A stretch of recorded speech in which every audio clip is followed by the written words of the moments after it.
I wish I wasn't afraid all the time, but I am. I know this world is screwed up, believe me, I know it better than most. Which is why I wanted to ask if there's anything I can do to help make it right. Please let me know. If you wish.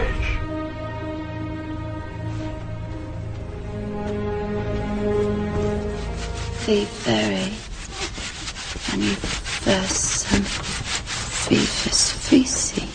By the power of truth, I, while living, have conquered the universe. Personal motto? From Faust. That's about trying to cheat the devil, isn't it? It is. And speaking of the devil, I was wondering if your offer to help was still standing. Of course. It appears that unforeseen circumstances have accelerated my original plan. As a result, I'm in need of someone with some theatrical skill. I'll do my best.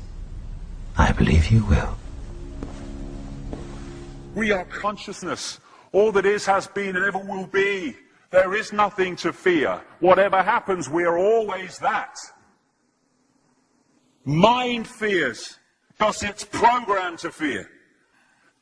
When we're conscious, there's no fear in this. It's a shake of the head. Pathetic. Pathetic. Pathetic. And we need to do this. Compliance. We need to challenge that. Not with violence, not even with aggression. We just need not to fight it. We need to walk away, because without our acquiescence it cannot survive.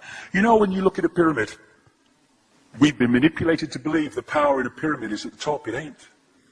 The top of the pyramid is there because the rest of the pyramid's holding it up.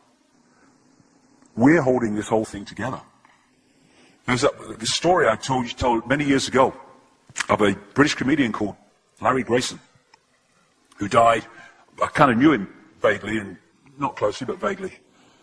I went to his memorial service in Covent Garden, and this other comedian did this tribute to his life, in which he read out this story that Larry Grayson had told him. When they were going around the variety halls and the theatres in the 60s, they had this all-male show. And Larry Grayson was the only woman in it because he was dressed up as a woman. And he said that the end of the show, the last scene, all the sailors, all the men came on dressed as sailors, and they were singing Rule Britannia. You know, Rule Britannia, Britannia rules the waves. Oh, I'm very pleased for you. Okay? And as it built up, Larry Grayson would come on dressed as Britannia with the helmet and the shield, and he would be manhandled up the side of this pyramid to the top for the big finish. And he said one night, he said things seemed to be going rather well. He said, and then I noticed that a sailor in the bottom left-hand corner had got rather a cough. And this cough got worse and worse and worse to the point where the sailor couldn't stay in the pyramid anymore and stepped out of it.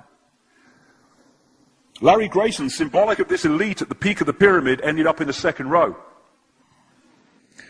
And the elite, the power center, had done nothing to bring about this. One sailor, the bottom of the pyramid, had got a cough. And the whole thing collapsed.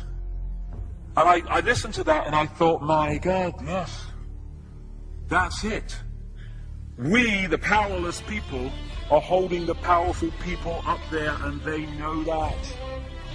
They're terrified of us realizing that. Do you remember that movie, animated movie, A Bug's Life? A Bug's Life with the grasshoppers? And what happened was, there was these ants, and Ant Island as they called it, and these grasshoppers used to come every year and take all the food, and the ants had to spend a whole year gathering the food together for the grasshoppers because they were terrified of the grasshoppers. There weren't many of these grasshoppers, and one day they're in their winter quarters in a tree, these grasshoppers, and they've got all the food they need, and someone suggested among the rank and file grasshoppers that they didn't need to go to Ant Island this year because they had all the food they needed. And then out came the leader of the grasshoppers to tell them the facts of life, and the few are going to control the many. It's a wonderful speech. If you ever can see that movie, A Bug's Life, I do recommend it. And he said, basically, They outnumber us 100 to 1. And if ever they figure that out, there goes our way of life. So we have to keep the pressure on, basically. We have to keep them working, so they don't figure out where the real power is. And that's why this network of manipulation works so hard to keep us in these states. Like I said earlier, what are people leaving foreclosed homes for? Foreclosed by banks that have caused the unemployment that lead to them having to leave their homes. Stay there, refuse to leave, make it difficult for them. Expose them for what they are. We make it so easy, the non-compliance. No longer will we just do it because we're told to do it. Is it just? Is it right? Okay, I'll do it. Is it unjust? Is it not right? I ain't doing it. We start to make the decisions on what we will and will not do based on our values and not some imposition from the dark suits. These people are gonna give me, grant me, or grant me not my freedom. I'm all that is. You can't grant me freedom. No one can grant me freedom. I am freedom. It's what I am.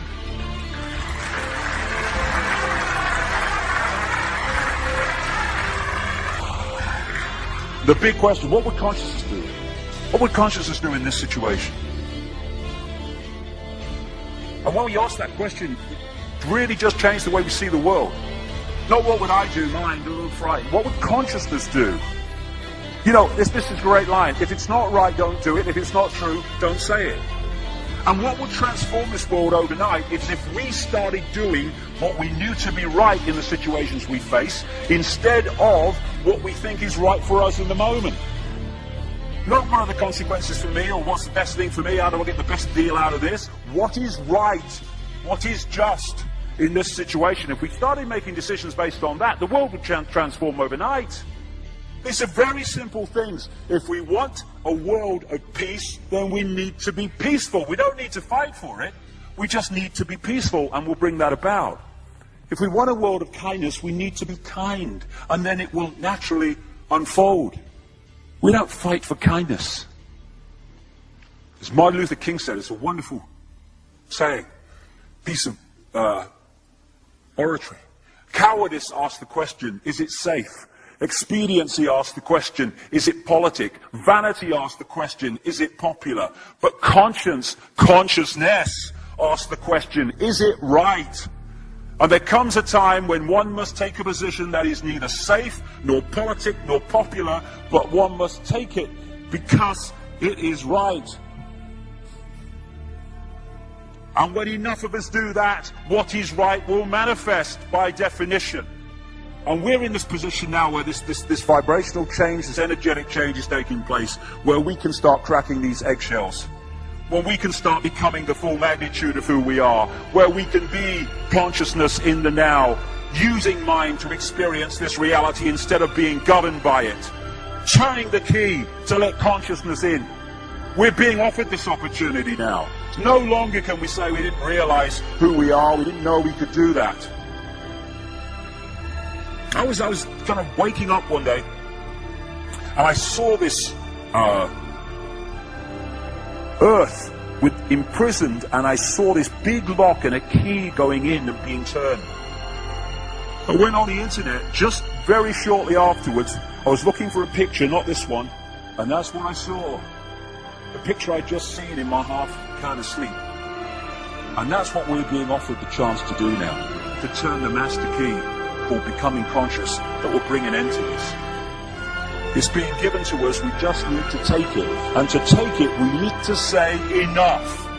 Enough of being enslaved by these people, enough of being enslaved by our manipulated ignorance, enough of being enslaved by the fear of being who we are.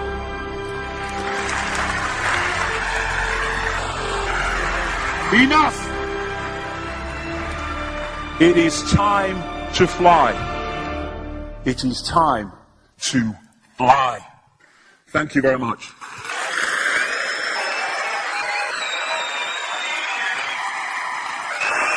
Thank you. Thank you very much. Thank you. Thank you. Thank you.